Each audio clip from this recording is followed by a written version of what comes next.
Looking forward to 9 races on Friday and chatting to trainer Gavin Smith. The yard will start in race 1 with Adya. Now he is really looking in competitive form, and Gav, you'll be hoping for another good run from him. Yeah, no, he's done nothing wrong. His runs have been spot on last time out. He challenged and beaten by a better horse in the day, and yeah, he's doing well at home, so he should be right on top of them. 2 runners in race 2, Fly Better and Quirk of Fate.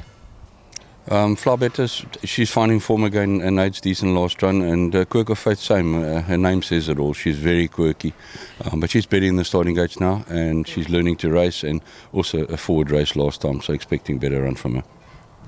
On to race 3, Hollywood Star and Benelong Point, who's new to the yard and will be having his first run off Western Cape form. The Hollywood Star, not a bad run last time out, and expecting on work and well-being for him to be thereabouts. Benelong Point doing well at home, quite a nice, neat little horse, and putting up fair work. In race 4, we'll see horses like Florida Hills and Smart Master, both who can improve, having only their second start, and Red Centre, who's always competitive on turf. Yeah, Red Centre learnt a hard lesson last time, just to leave her off the poly.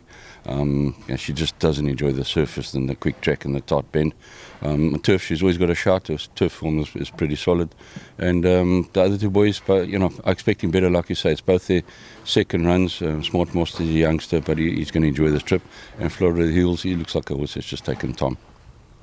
On to race 5, Brazilian Storm will run alongside Pisces, who produced his career best last time out, and Gavi's really starting to find his feet.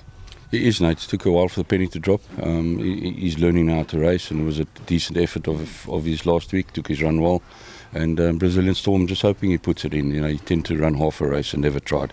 So I've changed a few things at home, and I'm just hoping he gives off his work.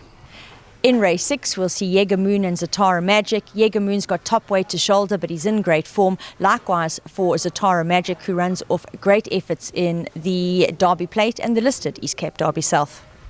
Yeah, no, Jaeger track and trip, he loves it. 2.7, 2.8, 3.3, 3.2, doesn't matter. It's just, like you say, a lot of weight to carry on a soft track. And yeah, obviously the lightweights are going to not let him have it all his own way, so it's going to be a tough race for him. But hard-knocking form, doing well at home. And Zatara's coming on all the time. They're actually half-brothers, these 2 boys. And Zatara's coming along with each run as he's getting cleverer, and he's starting to shape nicely. And Zatara Magic is the fellow that keeps popping his head in and out of camera behind us. In race 7, Heartsease will run in a pinnacle for fillies and mares. Yeah, no, good last run, holding form, working well-being's good, but a tough field for her. There are some hard-knocking, you know, heavy-weighted fillies in the race that are going to give a lot of cheek, and just hoping to run a fair race. On to race 8, and here we'll see Magna Mater, Salient Point and Dame of Flames, who's down in class. Both Magna Mater and Salient Point disappointed last time out. The one filly, you know, drawn wide and over-raced, and Salient Point just one of those off days. She's in a really bad race. I can't understand the run on her work and her well-being. And same this week, drawn very well. She's working really nice. And Magna Mater, I'm just hoping for improvement from her. She's a lovely big filly. And Dame of Flames, eventually her rating has dropped a bit. It's just been tough for her to win in those fields she's been running and off her rating, so she's got to have a better shot. Finishing in the last of the day, which is race 9, will be the two-year-olds Questor and the Winter Lake. And the Winter Lake, well, he's beaten Older before. He did so to leave the maidens, so no worries there for him. And Questor, well, he won the maidens so easily. Got to be respected here. Yeah, 2 nice boys, Nate, and I think they're both going to be knocking. Track and trip suits them. Yeah, it's just going to be on, you know, how the races run on the day. The Winter Lake is training on nicely, and the same for Questor, also training on nicely. It's going to be 2 nice horses.